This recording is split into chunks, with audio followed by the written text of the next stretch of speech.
નમસ્કાર, સ્વાગત છે આપનું યસ ડોક્ટરમાં. હું છું સોનલ.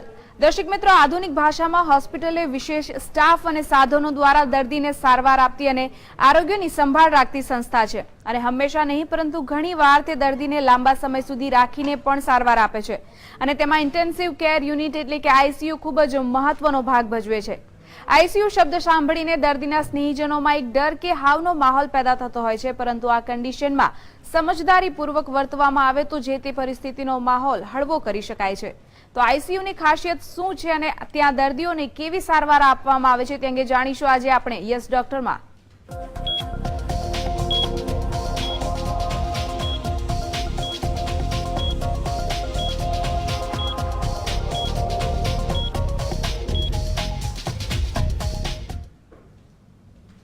તો આ અંગે માહિતી અને માર્ગદર્શન આપવા માટે આપણી સાથે જોડાયા છે સાલ હોસ્પિટલના ડોક્ટર ભાગ્યેશ પંચાલ. ડોક્ટર, આપનું સ્વાગત છે. ડોક્ટર, સૌપ્રથમ તો આપના વર્કિંગ એક્સપિરિયન્સ વિશે દર્શક મિત્રોને જણાવો. ચોક્કસથી જણાવી દઈશ. મેં MBBS કરેલું છે જામનગરથી, અને ત્યારબાદ આઈસીયુમાં 10 વર્ષથી મારો અનુભવ છે. અને હાલમાં જ આઈસીયુમાં જે ક્રિટિકલ કેરની ફેલોશિપ કહેવાય એ ફેલોશિપ મેં પાસ કરેલી છે ઇન્ટેન્સિવ કેરમાં. જી બિલકુલ. ડોક્ટર, ઇન્ટેન્સિવ કેર યુનિટ આજે એક ડરાવનારો શબ્દ લાગે છે દર્દીઓને અને સ્નેહીજનોને. તે રૂમની ખાસિયત શું હોય છે તેના વિશે પહેલા તો દર્શક મિત્રોને જણાવો. ચોક્કસથી જણાવીશ. ખૂબ સારો પ્રશ્ન એકચ્યુઅલી કર્યો છે આપે. ઘણીવાર એવું થતું હોય છે કે જ્યારે પણ કોઈ દર્દીને આઈસીયુમાં દાખલ કરવામાં આવે છે ત્યારે એક પ્રકારનો ડર, એક પ્રકારનો ગભરાટ પેદા થયો છે તેના સગાવાલાઓમાં, કે એકવાર આઈસીયુમાં દર્દી દાખલ થાય ત્યારે ખૂબ જ ચિંતાજનક પરિસ્થિતિ ઊભી થતી હોય છે. પરંતુ હું જણાવીશ કે જ્યારે પણ કોઈ દર્દીને આઈસીયુમાં દાખલ કરે તેનો મતલબ એ હોય છે કે ત્યારે તે દર્દીને કોઈ પણ સિસ્ટમ જ્યારે આપણા શરીરમાં બગડે ત્યારે, માની લો કે જ્યારે કોઈ હૃદયની તકલીફ થઈ હોય, કોઈ હૃદયનો હુમલો આવ્યો હોય, ત્યારે તેવી કન્ડિશનમાં હૃદય જે દર્દી હોય છે તેનું બ્લડ પ્રેશર અનિયમિત રહેતું હોય છે, તેના હૃદયના ધબકાર અનિયમિત રહેતા હોય છે. હાર્ટ એટેકના હુમલાના કારણે તેના શરીરના દરેક અંગો પર અસર થતી હોય છે. અને આવી કન્ડિશનમાં તે દર્દીને સમયસર એકદમ નિયમિત રીતે કન્ટિન્યુઅસ મોનિટરિંગની જરૂર પડતી હોય છે. તેનું બ્લડ પ્રેશર કેવું રહેતું હોય છે, તેના હૃદયના ધબકારા કેવા હોય છે, તેની મિનિટે તેમજ દરેક કલાકે તેની ધ્યાન રાખવામાં આવતું હોય છે. અને તેના જ માટે દર્દીને આઈસીયુ એટલે કે જ્યાં આવા પ્રકારના દર્દીઓનું સઘન મોનિટરિંગ કન્ટિન્યુઅસ થતું હોય તેવા વોર્ડમાં દર્દીને દાખલ કરવામાં આવે છે, કે જ્યાં નિયમિત 24 કલાક ડૉક્ટર હાજર હોય છે, તેના નિષ્ણાત હાજર હોય છે, આઈસીયુમાં ટ્રેન થયેલા નર્સિંગ સ્ટાફ હાજર હોય છે. અને તેથી જ આવા દર્દીઓને આઈસીયુમાં દાખલ કરવામાં આવે છે. જી બિલકુલ. ડોક્ટર, આપને પૂછવા માંગીશ કે દર્દીઓને જ્યારે આઈસીયુમાં રાખવામાં આવે છે તેવી કઈ પરિસ્થિતિ હોય છે, ખાસ કે તે વખતે જ દર્દીને આઈસીયુમાં શિફ્ટ કરવામાં આવે? ચોક્કસથી.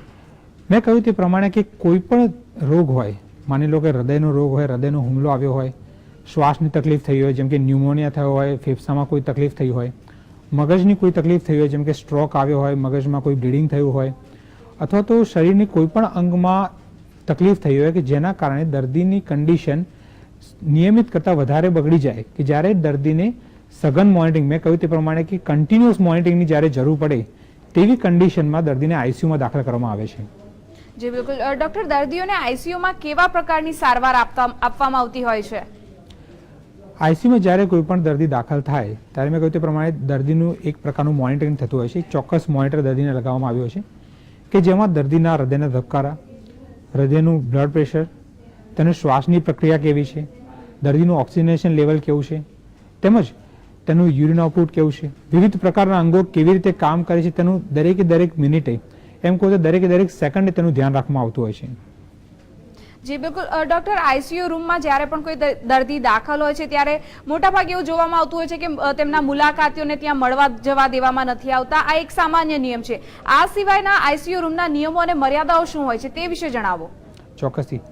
આઈસીયુમાં જ્યારે દર્દી દાખલ થાય છે ત્યારે તેને હું એમ કહીશ કે ઘણી બધી મોનિટરિંગ સિસ્ટમ લગાવેલી હોય છે.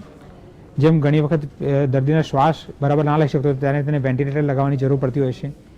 ઘણા બધા ઇન્જેક્શન્સ આપવામાં આવતા હોય છે, તેના માટે ઘણા બધા લાઇન્સ નાખેલી હોય છે, યુરિન માટે કેથેટર્સ નાખેલા હોય છે, બીજા બધા મોનિટરિંગ માટેના કેથેટર્સ નાખેલા હોય છે. આવી કન્ડિશનમાં દર્દીની હાલત ખૂબ જ નાજુક હોય છે. ઘણી વખતે તેના પોતાના રોગના કારણે તેની પોતાની ઇમ્યુનિટી પણ ઘણી ઓછી હોય છે. અને આવી કન્ડિશનમાં જ્યારે દર્દીની ઇમ્યુનિટી ઓછી હોય ત્યારે બહારના ઇન્ફેક્શન લાગવાની શક્યતા દર્દીમાં ખૂબ જ વધી જતી હોય છે. હવે આપણે જાણીએ છીએ કે આપણા જ્યારે કોઈ દર્દી કોઈ પણ વ્યક્તિ બહારથી આઈસીયુમાં દાખલ થાય ત્યારે તે બહારના જીવાણુ એટલે કે વાતાવરણના જીવાણુ અને પોતાના જીવાણુ લઈને આઈસીયુમાં દાખલ થતો હોય છે. અને આવી કન્ડિશનમાં જો કોઈ વ્યક્તિ બહારના જીવાણુ એટલે કે બહારનું ઇન્ફેક્શન લઈને એના દર્દી જોડે જાય અને એ જીવાણુઓ જો દર્દીને લાગે તો દર્દીની પોતાની જે ઇમ્યુનિટી પહેલેથી લો છે તેના કારણે તેને પોતાને બહારનું ઇન્ફેક્શન લાગવાની શક્યતા ખૂબ જ વધી જતી હોય છે. અને એક પ્રકારનું કહીએ તો આપણે કે કોમ્પ્લિકેશન બહારથી આપણે ઉમેરીએ છીએ એમાં. એટલા જ માટે હંમેશા જે સગાવાલા હોય છે કે બહારના વ્યક્તિઓ હોય છે તેને અમે ખાસ સલાહ આપતા હોઈએ છીએ કે જ્યારે પણ દર્દી આઈસીયુમાં હોય, જેને ઘણી બધી લાઇન્સ નાખેલી હોય, જ્યારે દર્દીની ઇમ્યુનિટી ઓછી હોય, ત્યારે ખાસ કરીને બહારથી સગાવાલા એટલે કે જેટલા પણ વ્યક્તિઓ દર્દીને મળવા જાય તેની સંખ્યા જો ઓછી કરીને આંકવામાં આવે તો એ જોવામાં આવ્યું છે તારણો પરથી કે દર્દીમાં જે ઇન્ફેક્શન લાગવાનું પ્રમાણ છે એ પહેલાં કરતાં ખૂબ જ ઓછું થઈ જતું હોય છે. અને જેટલા વ્યક્તિઓ જેટલા સગાવાલાઓ દર્દીની ખબર કાઢવામાં આવે, જેટલા સગાવાલાઓ વધારે આવન જવન કરે તેના કારણે દર્દીમાં ઇન્ફેક્શનનું પ્રમાણ વધી જતું જોવા મળ્યું છે. તેટલા જ માટે ખાસ કરીને અમે દર્દીઓના વ્યક્તિઓને જેટલું ઓછું થઈ શકે તેટલું મળવાનું અમે સલાહ આપતા હોઈએ છીએ. જી બિલકુલ ડોક્ટર, આપણે આગળ આ વિશે ચર્ચા કરીએ તે પહેલા આપણી સાથે એક દર્શક મિત્ર જોડાયા છે, યુતિબેન, જેઓ પોતાની બાળકી વિશે જાણવા માંગે છે. યુતિબેન, આપનો પ્રશ્ન જણાવો. મારે સાહેબ 2 વર્ષની બેબી છે, એને હાર્ટમાં હૃદયમાં કાણું છે, તો ત્યારે એને જ્યારે ઓપરેશન પછી આઈસીયુમાં દાખલ કરે તો એને કઈ કઈ પ્રકારની સારવાર આપવામાં આવે છે સાહેબ? અચ્છા, એટલે અત્યારે આપની બાળકી આપને જોડે ઘરે છે કે સાહેબ ઓપરેશન કરાવ્યું પછી? ઓપરેશન કરાવ્યું? યુતિબેન, ડોક્ટર પૂછવા માંગે છે કે આપની બાળકીનું હાલ ઓપરેશન થઈ ગયું છે કે આપ કરવાનું પ્લાન કરી રહ્યા છો? પ્લાનિંગ વિચારીએ છીએ સાહેબ. બરાબર છે. અચ્છા, ઘણી વખત જોવામાં આવ્યું છે નાના બાળકોમાં આપણે જે કહ્યું તે પ્રમાણે કે જન્મજાત હૃદયમાં કાણું હોય તેવી કન્ડિશન હોતી હોય છે. અને આ કન્ડિશનમાં અમુક સ્ટેજ ઉપર જે હૃદયના સર્જન હોય છે તેઓ ઓપરેશનની સલાહ આપતા હોય છે. જ્યારે પણ આ પ્રકારનું ઓપરેશન થાય ત્યારે હું તમને જણાવી દઉં કે આ પ્રકારનું ઓપરેશન હૃદયની સર્જરીની નિષ્ણાત હોસ્પિટલમાં જ થતું હોય છે. અને એ સર્જરી થયા પછી આ પ્રકારના દર્દીઓને એટલે કે બાળકોને ચોક્કસ પ્રકારના આઈસીયુમાં સઘન સારવાર માટે લેતા હોય છે. ઓપરેશન થયા પછી લગભગ 2 થી 3 દિવસ અથવા તો 4 દિવસ જે પ્રકારે દર્દીની કન્ડિશન હોય તે પ્રમાણે તેનું મોનિટરિંગ કરવામાં આવે છે. અને એક વખત તેની કન્ડિશન સારી છે એ નિયત થયા પછી જ તેને આગળ વોર્ડમાં દાખલ કરવામાં આવે છે. પરંતુ આ પ્રકારના દર્દીઓ ઘણા બધા હોસ્પિટલમાં સારવાર લેતા હોય છે અને સારી રીતે સારવાર લઈને ચોક્કસથી સારા થઈને જતા હોય છે. તેમાં કોઈ ચિંતા કરવાની જરૂર નથી. જી બિલકુલ ડોક્ટર, આગળ વાત કરીએ તો આઈસીયુમાં ઘણા બધા એડવાન્સ ટેકનોલોજીના મશીન્સ લગાડેલા હોય છે જે દર્દીની સારવાર માટે જ હોય છે. પણ આ બધામાંથી દર્દીનું જીવન બચાવવા માટે મહત્વપૂર્ણ ફાળો આપતો હોય તેવું મશીન કયું હોય છે, તે કઈ રીતે કામ કરે છે, તે દર્શક મિત્રોને વિગતવાર સમજાવો. ચોક્કસથી જણાવીશ. આપણે જોઈએ છીએ કે ઘણી વખત જ્યારે આઈસીયુમાં કોઈ દર્દીને દાખલ કરવામાં આવે છે તો મહત્વનું લાઈફ સપોર્ટિંગ સિસ્ટમ જેને કહીએ કે વેન્ટિલેટર વિશે આપણે ઘણા બધા વ્યક્તિઓ જાણતા હશે. વેન્ટિલેટર એક એવું મશીન છે કે જે લાઈફ સપોર્ટિંગ છે. જ્યારે પણ કોઈ દર્દી તેનું ફેફસામાં ખરાબી હોય અથવા તો હાર્ટમાં કોઈ ખરાબીના કારણે જીવન મરણ જેવી સ્થિતિ ઊભી થાય ત્યારે એવા દર્દીઓને વેન્ટિલેટર પર મૂકવામાં આવતા હોય છે. હું એક ખાસ અહીંયા કહીશ કે ઘણી વખત આપણામાં એવી માન્યતા હોય છે કે વેન્ટિલેટર પર જ્યારે કોઈ દર્દીને મૂકે ત્યારે એવું માનવામાં આવે છે કે દર્દીની લાઈફ અહીંયા ખતમ થઈ ગઈ અથવા તો વેન્ટિલેટર પરથી બહાર નહીં આવે દર્દી. પરંતુ એવું નથી હોતું. આ પ્રકારના ઘણી બધી કન્ડિશન એવી હોય છે કે જેમાં ટેમ્પરરી એટલે કે થોડાક સમય માટે જે કન્ડિશન ઊભી થઈ છે તેમાં વેન્ટિલેટરની જરૂર ઊભી થાય છે. અને જ્યારે દર્દીની કન્ડિશન સારી થાય ત્યારે આપણે તેને વેન્ટિલેટરમાંથી બહાર પણ લાવી દેતા હોય છે. આ એક થઈ લાઈફ સપોર્ટિંગ સિસ્ટમ. તે સિવાય પણ ઘણા બધા ઇન્સ્ટ્રુમેન્ટ્સ આઈસીયુમાં જોવા મળે છે, જેમ કે મોનિટરની વાત કરીએ આપણે, જે આપણે અત્યારે આપણા સ્ક્રીન પર જોઈ રહ્યા છો, કે જેમાં દર્દીના ચોક્કસથી હૃદયનું મોનિટરિંગ થતું હોય, તેના બ્લડ પ્રેશરનું મોનિટરિંગ થતું હોય, તેમાં ઓક્સિજનનું પ્રમાણ કેવું છે તેનું મોનિટરિંગ થતું હોય, શ્વાસની પ્રક્રિયા કેવી છે તેનું મોનિટરિંગ થતું હોય છે. આ પ્રકારના ખાસ મોનિટર આઈસીયુમાં ઉપલબ્ધ હોય છે. તે સિવાય ગમે ત્યારે હૃદયમાં કોઈ તકલીફ થાય તો હૃદયની તકલીફને નિવારવા માટે ડિફિબ્રિલેટર જેવા મશીન પણ આઈસીયુમાં ઉપલબ્ધ હોય છે. તે સિવાય ઘણા બધા ઇન્જેક્શન્સ આપવા માટે ઘણા બધા ઇન્ફ્યુઝન પમ્પ્સ પણ આઈસીયુમાં ઉપલબ્ધ હોય છે. આ સિવાય પણ ઘણા બધા ઇન્સ્ટ્રુમેન્ટ આઈસીયુમાં ઉપલબ્ધ હોય છે કે જે દર્દીના ચોક્કસ જે તેની કન્ડિશન છે તેની સમય સમય માહિતી આપને આપતા રહે. જી બિલકુલ ડોક્ટર પંચાલ, આપની પાસેથી આઈસીયુ વિશે વધુ માહિતી અને માર્ગદર્શન મેળવીશું. પણ હાલ યસ ડોક્ટરમાં સમય થયો છે એક બ્રેક. Welcome back. આપણી સાથે છે સાલ હોસ્પિટલના ડોક્ટર ભાગ્યેશ પંચાલ. ડોક્ટર, આગળ વાત કરીએ તો જ્યારે કોઈ પણ દર્દી આઈસીયુમાં હોય છે ત્યારે દર્દીએ પોતાના માટે કઈ કઈ કાળજી રાખવાની હોય છે જો તે એ કન્ડિશનમાં હોય તો? ચોક્કસથી હું કહીશ કે દર્દીએ પોતે કાળજી શું રાખવી છે તે વિશે હું જણાવીશ તમને. જ્યારે પણ દર્દી આઈસીયુમાં દાખલ હોય ત્યારે તેની આસપાસ ડૉક્ટર્સ અને નર્સિંગ સ્ટાફ હોય છે કે જે દર્દીની કન્ટિન્યુઅસ સંભાળ લેતો હોય છે. દર્દી આ કન્ડિશનમાં એક જ વસ્તુ કરવાની હોય છે કે જે પણ મેડિકલ સ્ટાફ હાજર હોય આઈસીયુમાં તેમને સહકાર આપવાનો હોય છે. જે પણ ડ્રગ્સ ચાલતી હોય, જે પણ એમની સારવાર ચાલતી હોય, જે એમને સલાહ આપવામાં આવતી હોય, ઘણી વખત આપણે જોઈએ છીએ કે દર્દીઓને સલાહ આપવામાં આવે છે કે કફ નિયમિત કરવો અથવા તો કોઈ પણ પ્રકારની તકલીફ થાય તો જણાવવું, કોઈ પણ કન્ડિશન હોય તો ત્યાંના ડૉક્ટર કે નર્સિંગ સ્ટાફને જાણકારી આપી. જે પણ કામ હોય છે મોટાભાગે ડૉક્ટર અને નર્સિંગ સ્ટાફ એની ધ્યાન તો રાખતા જ હોય છે, તેમના સગાવાળાને પણ નિયમિત રીતે તેમના કોમ્યુનિકેશનમાં રાખતા હોય છે. આ સિવાય દર્દીએ ખાસ સહકાર આપવો તે જ એક મોટી મહત્વની વસ્તુ છે. જી બિલકુલ ડોક્ટર, આપણી સાથે એક કોલર જોડાઈ ગયા છે, શૈલેષભાઈ. શૈલેષભાઈ, આપનો પ્રશ્ન જણાવો. અજીબેન, હું સુરેન્દ્રનગરથી બોલું છું. જી. મારા ફાધરના ગયા વર્ષે 2 એટેક આવી ગયા અને એના પછી મેં યુએન મહેતામાં અમદાવાદ એડમિટ કર્યા હતા. બરાબર. તો પહેલી વખત એમને એન્જિયોગ્રાફ કર્યું, એ પછી એમને એન્જિયોપ્લાસ્ટી કર્યું છે. બરાબર. પણ હમણાં ગયા વર્ષે એમના પાછો એક પગ ભાંગી ગયો, તો એના કારણે થઈને એમના બીપી વધી ગયું છે. બીજા નંબરમાં કે એમના ડાયાબિટીસ છે. તો આ બાબતે કોઈ એમના હાર્ટની બીજી કોઈ તકલીફ રહેશે ખરી? ચોક્કસથી આપે કહ્યું તે પ્રમાણે કે જો આપના ફાધરને પહેલાં એન્જિયોગ્રાફી અને એન્જિયોપ્લાસ્ટી થયું હોય તો એનો મતલબ છે કે તેમના હૃદયમાં નળીઓમાં બ્લોકેજ હશે, તેના કારણે એન્જિયોપ્લાસ્ટીની જરૂર પડી હશે એમને. એટલે હૃદયની તકલીફ તો એમને છે અને તેના માટેની દવાઓ જીવન પર્યંત ચાલુ રાખવી પડે. હમણાં કહ્યું તે પ્રમાણે કે પડી ગયા પછી બ્લડ પ્રેશર અને ડાયાબિટીસ વધી ગયું છે એમ તમે કહ્યું, તો ચોક્કસથી હું કહીશ કે જ્યારે પણ આવી પ્રકારની કન્ડિશન ઊભી થાય, એટલે કે જ્યારે પણ હૃદયનું દબાણ વધી જાય અથવા તો ડાયાબિટીસનું પ્રમાણ વધી જાય, તો આ બંને કન્ડિશનમાં આ બંનેની અસર આપણા હૃદય પર થતી હોય છે અને એની અસરના કારણે હૃદય પર તકલીફ થવાની શક્યતાઓ વધી રહેતી હોય છે. તો હું ચોક્કસથી કહીશ કે જેટલું બને તેટલું જલ્દી નજીકના ડૉક્ટરની સલાહ લઈને બ્લડ પ્રેશર નિયમિતમાં લાવવું જોઈએ અને શુગરનું પ્રમાણ જે વધી ગયું છે તે પણ નિયતમાં લાવવું જોઈએ, જેથી ભવિષ્યમાં આ પ્રકારના જે કન્ડિશન છે તેની અસર હૃદય પર ન થાય. જી બિલકુલ ડોક્ટર, આગળ આપને પૂછવા માંગીશ કે જ્યારે કોઈ દર્દી આઈસીયુમાં દાખલ હોય છે ત્યારે તેને મુલાકાતીઓથી કે પછી મુલાકાતીઓને દર્દીથી કોઈ ઇન્ફેક્શન લાગવાનો કોઈ ભય રહેતો હોય છે ખરો? ચોક્કસથી. આગળ આપણે વાત કરી તે પ્રમાણે જ્યારે પણ કોઈ દર્દી આઈસીયુમાં દાખલ હોય ત્યારે મેં કહ્યું તે પ્રમાણે તેની ઇમ્યુનિટી ઓછી હોય છે અને ઘણા બધા લાઈફ સપોર્ટિંગ સિસ્ટમ પર હોવાના કારણે તેને બહારનું ઇન્ફેક્શન લાગવાની શક્યતા વધી જતી હોય છે. આવી કન્ડિશનમાં જે તેના નજીકના સગાવાલાઓ છે, જે નજીકના વ્યક્તિઓ છે, તેમણે ખાસ ચોક્કસથી અમુક તકેદારી લેવી જોઈએ એવું હું માનું છું. પહેલી વસ્તુ એ કરવી જોઈએ, જે નજીકના સગાવાલા છે તેમને સમજી જવું જોઈએ કે જ્યારે આપણો દર્દી, આપણો કોઈ વ્યક્તિ, આપણો સ્વજન આઈસીયુમાં દાખલ હોય ત્યારે આસપાસના સગાવાલા, જે ઘણી વખત આપણે જોઈએ છીએ કે ચિંતાના કારણે અથવા તો એક પ્રકારની લાગણીના કારણે ખબર કાઢવા આવતા હોય છે, તો તેમણે સમજીને જ આવા પ્રકારની દર્દીઓની મળી શકે તેટલું જ્યાં સુધી આઈસીયુમાં હોય ત્યાં સુધી મુલાકાત લેવાનું ટાળવું જોઈએ. કારણ કે તે આપણા પોતાના દર્દી માટે જ સારું છે. જેટલી આપણે મુલાકાત ઓછી લઈશું તેટલું જ આપણા દર્દીને ઇન્ફેક્શન થવાની શક્યતા ઓછી રહેશે અને તે જલ્દી આઈસીયુમાંથી બહાર આવી શકશે. બીજી વસ્તુ હું ખાસ કહીશ કે ઘણી વખત આપણે જોઈએ છીએ કે બહારથી કોઈ ખાદ્ય પદાર્થ અથવા તો ફૂલો અથવા તો કોઈ વસ્તુ આપણે લઈ જતા હોય છે હોસ્પિટલમાં. ઘણી વખત આપણે જોઈએ છીએ કે આ બધી વસ્તુઓમાં પણ ઇન્ફેક્શનના કણો રહેલા હોય છે અને તેના કારણે આ બધું બહારનું ઇન્ફેક્શન આપણે પોતાના દર્દી પાસે લઈ જઈએ છીએ. તો જેટલું બની શકે તેટલું જો આપણે મુલાકાત લેવા જતા હોઈએ તો આ પ્રકારની વસ્તુઓ લઈ જવાનું ટાળવું જોઈએ.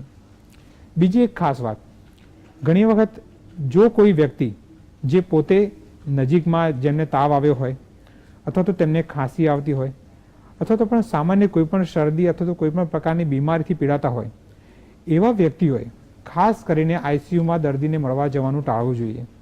કારણ કે આવી કન્ડિશનમાં જો સામાન્ય પણ ઇન્ફેક્શન હોય, સામાન્ય પણ તકલીફ આપણને હોય, તો તેના કારણે જે આપણે દર્દીની સારવાર ખબર કાઢવા જઈએ છીએ તેને આપણું ઇન્ફેક્શન લાગવાની શક્યતા ઘણી બધી વધારે રહેલી હોય છે.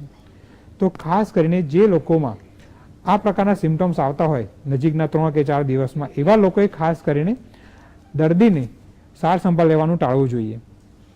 જી બિલકુલ ડોક્ટર, આપે વાત કરી કે મુલાકાતીઓએ કઈ કઈ સાવચેતી અને સાવધાની રાખવી જોઈએ, ખાસ કરીને આઈસીયુમાં દાખલ હોય તેવા દર્દી માટે. આ સમયે ડોક્ટર અને નર્સિંગ જે સ્ટાફ હોય છે તેમના તરફથી કયા કયા પ્રિકોશન્સ લેવામાં આવતા હોય છે, તેમનો રોલ શું હોય છે, તેના વિશે જણાવો કંઈક. ચોક્કસથી આપણે જ્યારે જોઈએ છીએ કે જ્યારે પણ કોઈ દર્દી આઈસીયુમાં દાખલ હોય ત્યાં ચોક્કસ પ્રકારનો સ્ટાફ 24 કલાક આઈસીયુમાં ઉપલબ્ધ હોય છે. ત્યાં જે ડૉક્ટર્સ હોય છે, ત્યાં નર્સિંગ સ્ટાફ હોય છે, તે આઈસીયુમાં કામ કરવા માટે સ્પેશિયલી ટ્રેન્ડ હોય છે. તેમને નિયમિત સમયાંતરે દર અઠવાડિયે, દર મહિને આ પ્રકારના આઈસીયુમાં વિવિધ પ્રકારના દર્દીઓની કેવી રીતે સાર સંભાળ લેવી જોઈએ તેના માટેની ટ્રેનિંગ આપવામાં આવતી હોય છે.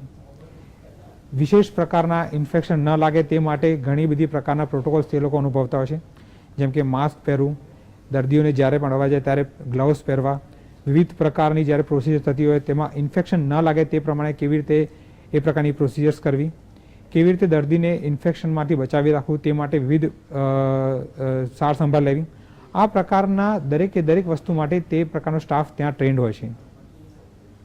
જી બિલકુલ ડોક્ટર, આપની સાથે આ અંગે આગળ પણ ચર્ચા કરીશું, પણ હાલ યસ ડોક્ટરમાં ફરી એક વખત સમય થયો છે બ્રેક લેવાનો. આપ સૌ જોતા રહો GSTV. આપણી સાથે છે સાલ હોસ્પિટલના ડોક્ટર ભાગ્યેશ પંચાલ. ડોક્ટર, આપને પૂછવા માંગીશ કે જ્યારે કોઈ દર્દી આઈસીયુમાં દાખલ હોય છે ત્યારે તે દર્દીના કે પછી તેની જવાબદારી લેનારા કોઈ સગા સંબંધીના હક કયા કયા હોય છે? ચોક્કસથી જ્યારે પણ કોઈ આપણું સ્વજન આઈસીયુમાં દાખલ થાય ત્યારે આપણે જાણીએ છીએ કે આપણને આઈસીયુમાં જવાની પરવાનગી ખૂબ જ ઓછી હોય છે, અને એવા સમયે આપણા દર્દી જોડે તેના સ્વજન તરીકે ત્યાંનો મેડિકલ સ્ટાફ હોય છે, ત્યાંના ડૉક્ટર્સ અને ત્યાંના નર્સિંગ સ્ટાફ તેના સ્વજન તરીકે ત્યાં કામ કરતો હોય છે. પરંતુ તેવી કન્ડિશનમાં દર્દીઓના સગાઓના પણ કેટલાક હક અને કેટલીક ફરજો હોય છે, તે આપણે જાણવી ખૂબ જ જરૂરી છે. જ્યારે પણ કોઈ દર્દી આઈસીયુમાં દાખલ થાય ત્યારે તેની શું કન્ડિશન છે, શું પરિસ્થિતિ છે, શા માટે દર્દીને આઈસીયુમાં દાખલ કરવામાં આવ્યો, આઈસીયુમાં દાખલ કર્યા પછી તેનામાં શું પ્રોસિજર્સ કરવામાં આવી, આઈસીયુમાં દાખલ થયા પછી તે દર્દીને આગળ શું સારવાર કરવાની જરૂર છે, તે દરેકે દરેક વસ્તુ સમજવાની અને તે દરેકે દરેક વસ્તુ જાણવાનો હક એ દર્દીઓના સગાને રહેલો હોય છે. ઘણી વખત એવું થાય કે આઈસીયુમાં દાખલ કરતી વખતે ઇમરજન્સીના કારણે આ પ્રકારનો સમય ના મળે, તે બાદ આપના ડૉક્ટર પાસેથી, જ્યાં પણ આઈસીયુમાં દાખલ હોય તેના ડૉક્ટર પાસેથી, તેના સ્ટાફ પાસેથી આપના દર્દીની શું કન્ડિશન છે તેની જાણવાની પૂરેપૂરો હક આપને રહેલો હોય છે. અને તેનાથી બે વસ્તુના ફાયદા થાય છે. એક તો આપના દર્દીની સારવાર સારી મળી રહેશે અને આપને પણ પોતાને જાણ રહે છે કે આપના દર્દીને શું આગળ પ્રક્રિયા થઈ રહી છે અને આગળ શું તેની સારવાર થઈ રહેવાની છે. જી બિલકુલ ડોક્ટર, આપે વાત કરી કે આઈસીયુમાં જ્યારે દર્દી દાખલ હોય છે ત્યારે તેના સ્નેહીજનોને તેની ઘણી ચિંતા રહેતી હોય છે. આ જ્યારે દર્દી દાખલ હોય છે ત્યારે ખાસ કરીને વેન્ટિલેટર મશીન જે હોય છે બહુ જ મહત્વનું કામ કરતું હોય છે, તેના વિશે જણાવો કે તે કેટલું મહત્વનું છે.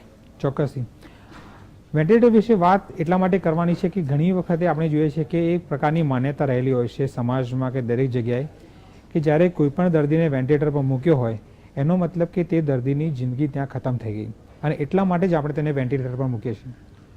પરંતુ તમને કહી દઉં કે વેન્ટિલેટર કઈ કઈ કન્ડિશનમાં આપણે આઈસીયુમાં મૂકતા હોઈએ છીએ. ઘણી વખત હૃદયરોગનો હુમલો આવ્યો હોય તેવી કન્ડિશનમાં દર્દીની જાન બચાવવા માટે શ્વાસોશ્વાસની પ્રક્રિયાને જસ્ટ સપોર્ટ આપવા માટે આપણે વેન્ટિલેટર મૂકીએ છીએ.